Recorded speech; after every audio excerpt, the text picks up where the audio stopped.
지난주에 우리 민경수 전사님이 별세하셨다는 소식을 우리 모두 아마 충격적으로 들으셨을 겁니다. 장례 때 제가 있었어야 되는데 제가 올 수 없는 상황이 돼가지고 우리 김신호 목사님에게 발인 예배 때 제가 대신 설교문을 보내드리고 그 말씀을 처음부터 끝까지 다 읽어달라고 말씀을 드려서 그렇게 예배를 드렸을 텐데요. 지난주 제가 마지막 설교할 때 휴가 가기 전에 영상 보시고 민준사님이 우리 아내한테 카톡을 했어요.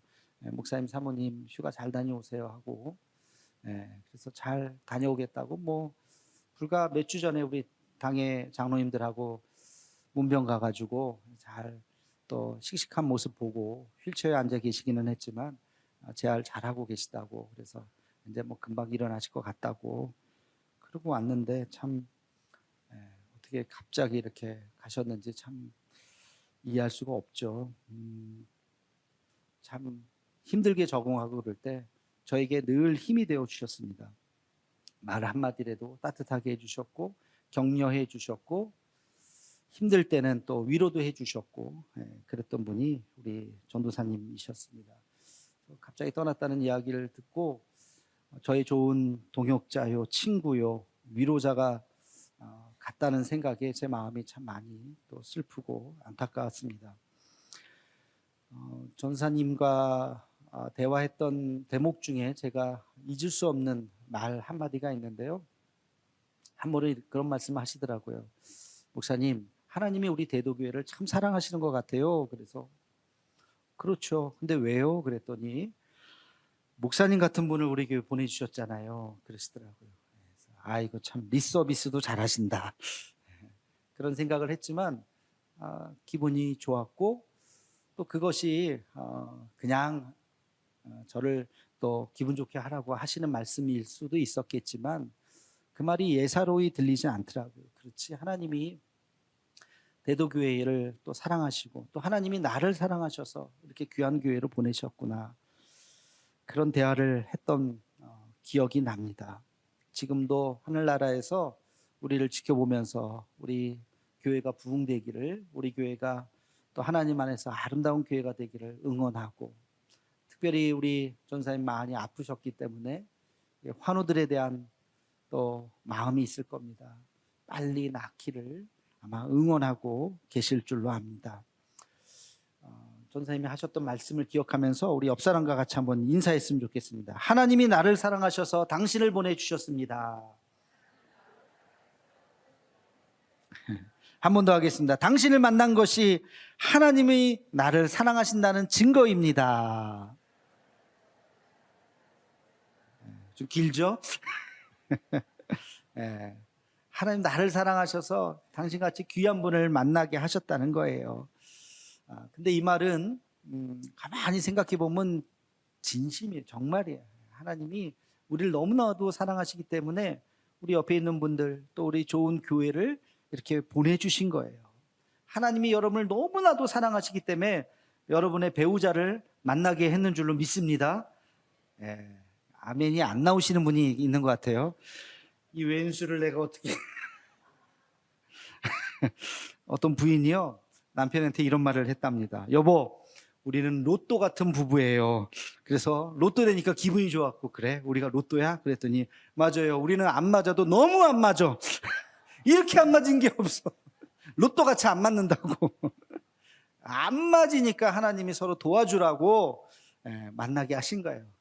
내가 아니면 이 사람을 누가 거두겠습니까? 그런 마음으로 그 사람이 부족한 게 보이거든 내가 채워줘야지. 그래서 하나님이 나를 만나게 하셨구나. 여러분, 남편 아내 다 마찬가지입니다. 서로의 부족함을 채워주는 부부가 되기를 주의 이름으로 축원합니다. 제가 한 가지 질문해 보겠습니다. 여러분, 하나님을 믿으십니까? 정말 하나님 살아계시다고 믿으십니까? 아멘이죠? 아멘입니다. 하나님이 살아있다고 믿는다면 동시에 하나님을 믿는 그 순간 고백해야 될 것이 있어요. 대전제가 있어요. 우리의 믿음의 대전제. 그게 뭐냐면 그 하나님이 나를 사랑하신다는 거예요. 우리가 믿는 그 하나님은, 천지를 창조하신 그 하나님은 나를 모르는 분이 아니에요. 나를 알아요. 내 이름을 아는 정도가 아니라 나를 사랑하시는 분이에요. 여러분, 이 믿음을 꼭 가지시기를 주의 이름으로 축원합니다. 하나님은 살아계시고 그 살아계신 하나님이 나를 어떻게 한다고요? 사랑하시는 거예요. 나를 사랑하십니다. 여러분, 이 하나님의 사랑을 우리는 잊어서는 안 돼요. 이게 신앙의 가장 중요한 기초예요. 기초. 지난 시간까지 로마서 1장에서 8장까지 8장이 중요하기 때문에 지금 몇 주째 8장에서 계속 말씀을 나누고 있는데요, 지금까지 말씀을 딱 4단어로 요약할 수 있어요. 첫 번째는 죄. 모든 인간은 다 죄를 지었다는 거예요. 두 번째는 은혜. 죄 지은 인간도 하나님께서 은혜를 내려주셨다는 거예요. 세 번째는 십자가. 그 은혜가 뭐냐? 바로 예수 그리스도의 십자가라는 거예요. 그리고 네 번째는 성령. 그 십자가를 경험한 사람에게 하나님께서 성령을 부어주셔서 홀로 내버려 두지 않으셨다는 거예요. 이 4단어로 요약할 수 있어요. 그리고 이제 로마서 8장의 마지막 결론이 뭐냐?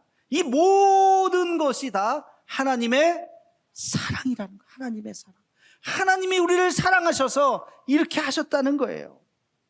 우리가 하는 모든 질문에 답이 정해져 있다면 그것이 바로 하나님의 사랑이에요. 우리를 사랑하시기 때문에 어떤 질문을 해도 답은 하나님이 우리를 사랑하시기 때문에. 하나님이 예수님을 보내주신 이유가 뭘까요? 우리를 사랑하시기 때문에. 제가 우리를 하면 여러분이 사랑하시기 때문에 그렇게 하시면 돼요. 예수님이 십자가를 지신 이유가 뭘까요? 우리를 사랑하시기 때문에. 하나님이 성령을 우리에게 보내주신 이유가 뭘까요? 우리를 사랑하시기 때문에. 성령님이 오늘도 우리를 위해서 친히 간구하시는 이유가 뭘까요? 우리를 사랑하시기 때문에. 우리의 기도를 지금도 들으시는 이유가 뭘까요? 우리를 사랑하시기 때문에. 하나님께서 우리에게 하나님의 말씀인 이 성경을 주신 이유가 뭘까요? 우리를 사랑하시기 때문에. 여러분 믿으십니까? 하나님께서 우리를 사랑하시기 때문에 이 모든 것들을 다 주셨어요. 그런데 이렇게 질문하면요, 하나님이 우리에게 고난을 주신 이유가 뭘까요? 우리를 미워하시기 때문에? 사랑하시기 때문에. 하나님은 친아들마다 징계하시느니라. 징계가 없으면 친아들이 아니니라. 성경에 있는 말씀이에요. 하나님께서 우리를 정말로 참 아들로 생각하시기 때문에 징계하시는 거예요. 여러분, 남의 집 자식 때립니까? 이상한 짓 한다고? 쟤 왜 저래? 그냥 지나치죠. 내 자식이 이상한 짓 하면 혼내요? 안 혼내요? 혼내요. 내 친아들이니까 혼내는 거예요. 때때로 하나님께서 우리에게 고난을 주시는데, 그럴 때마다 정말 하나님이 나를 사랑하시는구나. 때때로 하나님이 우리에게 슬픔을 주시고 연약함을 주시고 안타까움을 주시지만 하나님이 나를 왜 이렇게 미워하시는 거야?가 아니라 하나님이 나를 사랑하시기 때문에 이것을 주시는구나 라고 믿으시는 여러분 되기를 주의 이름으로 축원합니다. 바울은 지금 편안한 가운데 있지 않았어요. 고난과 역경과 고생과 그 힘든 가운데 있었지만, 그러나 그가 지금 적는 것은 하나님의 사랑이에요. 하나님의 사랑, 자기가 느끼는 그 하나님의 사랑을 어떻게 표현할까? 바울이 표현할 수 있는 모든 것을 다 짜내서 표현한 게 오늘 본문 말씀입니다. 우리 다시 한번 읽어보겠습니다. 35절 말씀 함께 읽겠습니다. 시작. 누가 우리를 그리스도의 사랑에서 끊으리요? 환난이나 곤고나 박해나 기근이나 적신이나 위험이나 칼이랴.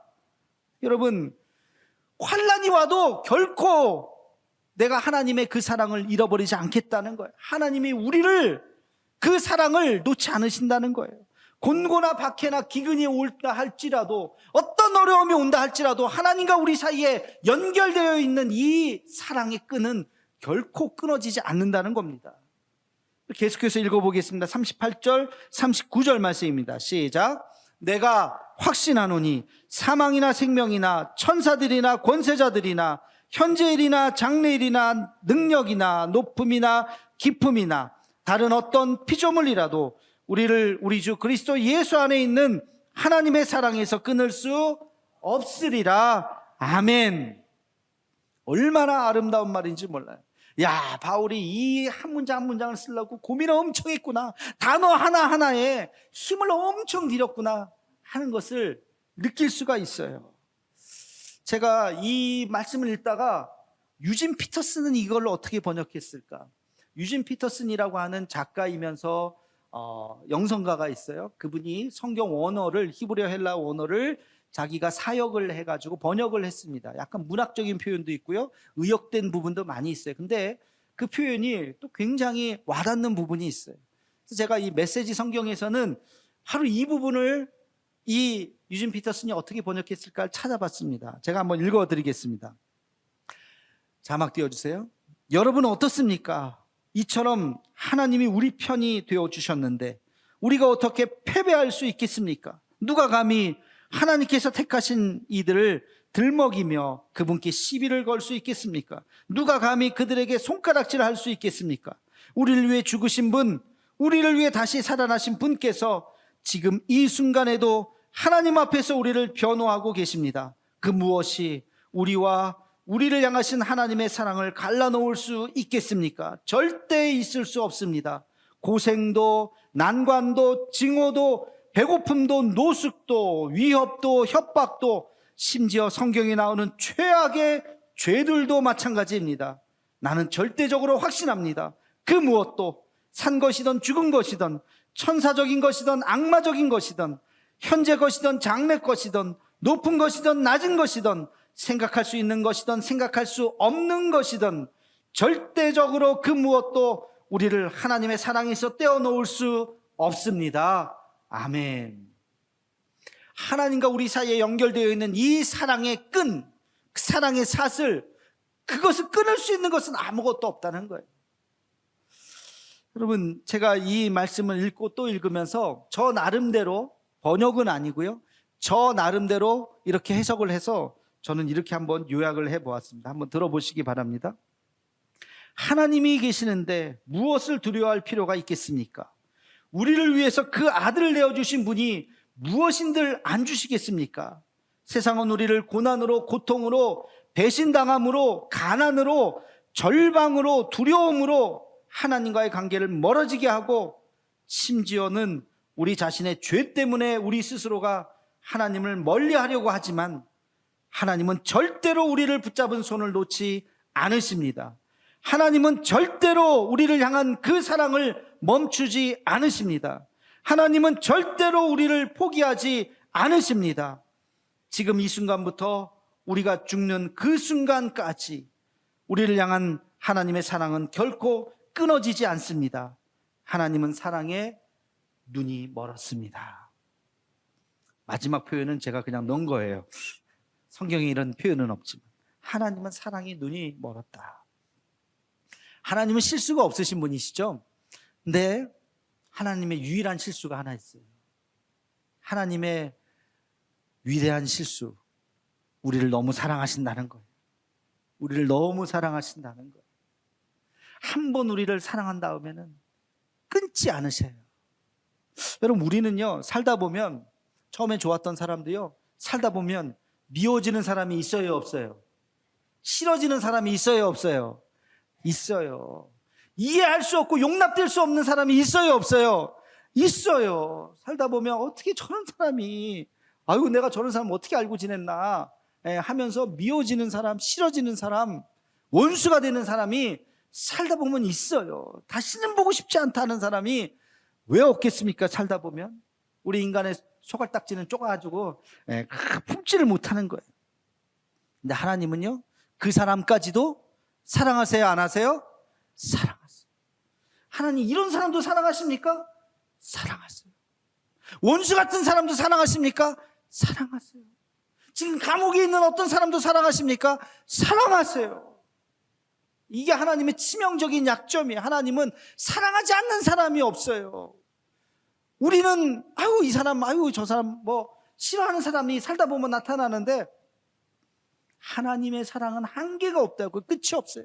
내가 여기까지는 사랑하는데 이 이상은 안 돼? 그게 없어요. 끝까지. 근데 가만히 생각해 보세요.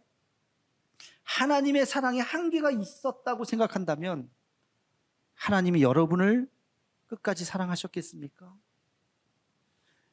가끔 보면, 언론에서 보면 녹취록이 터졌습니다. 있죠. 막 끝까지 난 안 했습니다 부정하다가 어떤 사람이 녹취록이 나왔어요, 영상이 나왔어요, 그러면 인정할 수밖에 없잖아요. 그럼 부끄러워서 또 죄를 인정해요. 그 목소리 들어보면 딱 그 사람 목소리예요.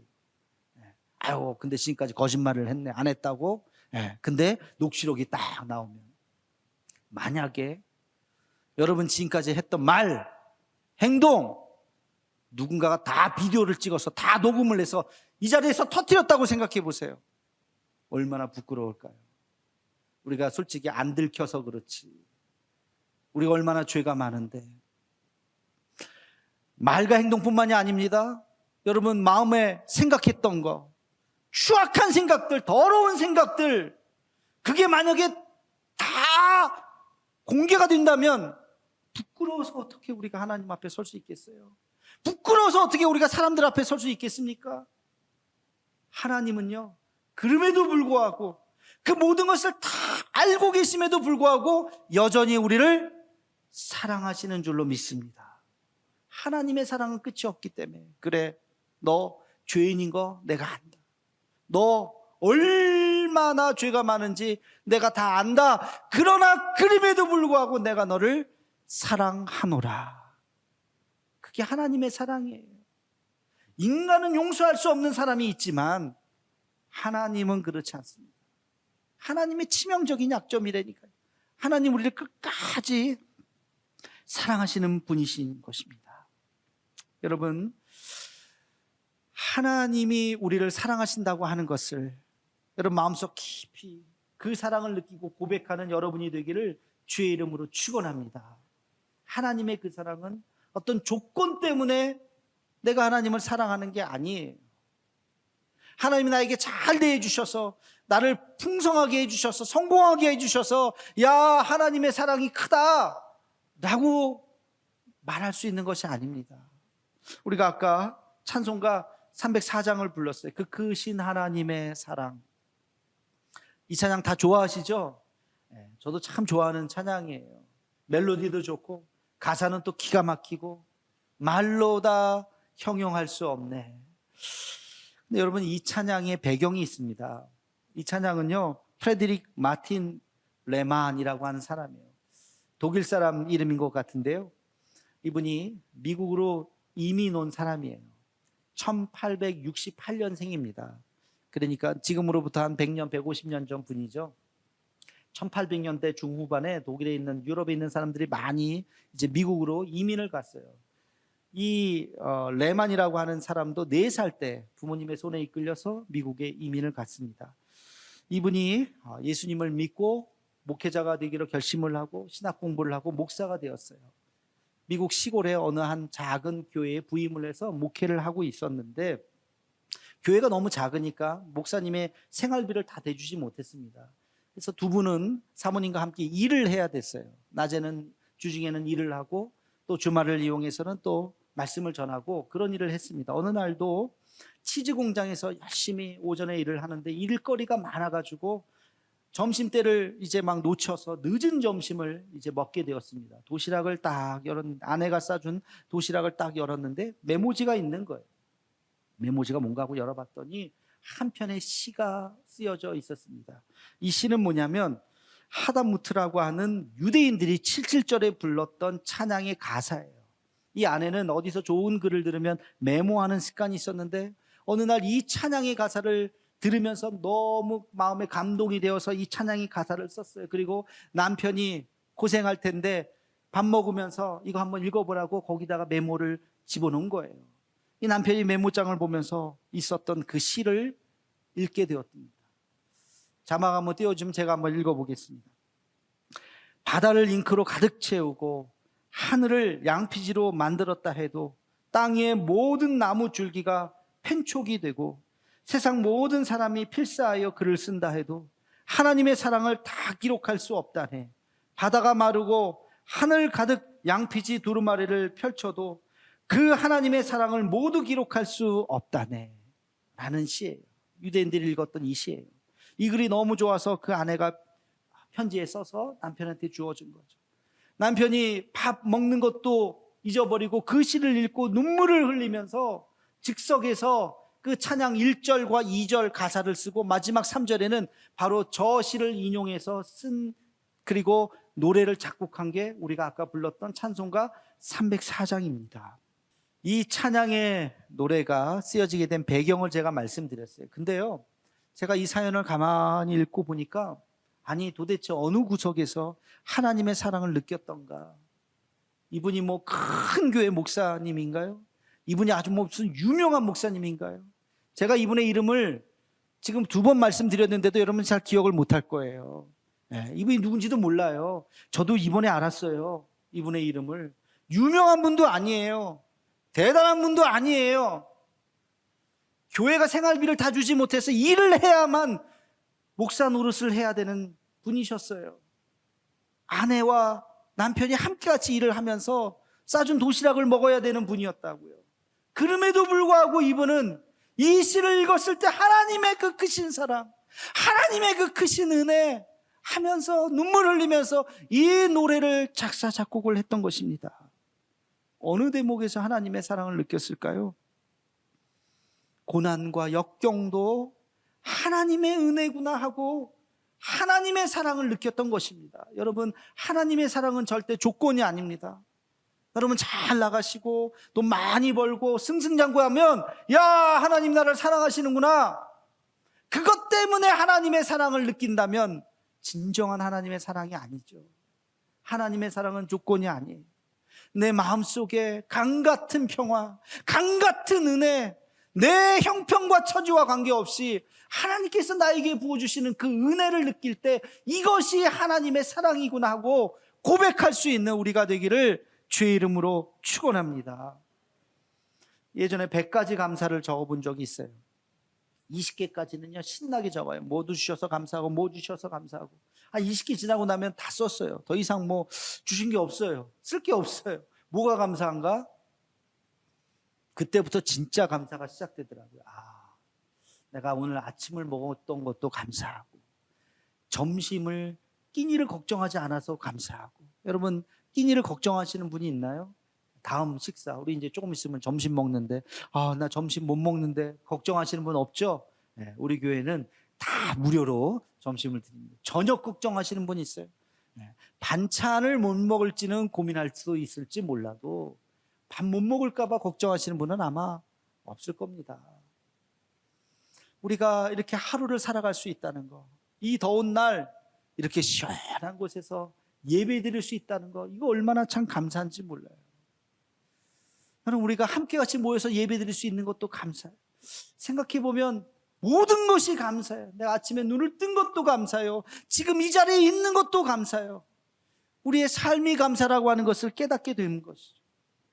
나에게 가족이 있는 것도 감사하고, 나를 돌봐줄 수 있는 이가 있다는 것도 감사하고, 우리 대도교의 성도가 된 것도 감사인 줄로 믿습니다. 우리가 지금 이 자리에 앉아있는 것도 감사인 줄로 믿습니다. 이게 하나님의 은혜요, 하나님의 사랑인 것이에요. 하나님 우리를 그렇게 사랑하십니다.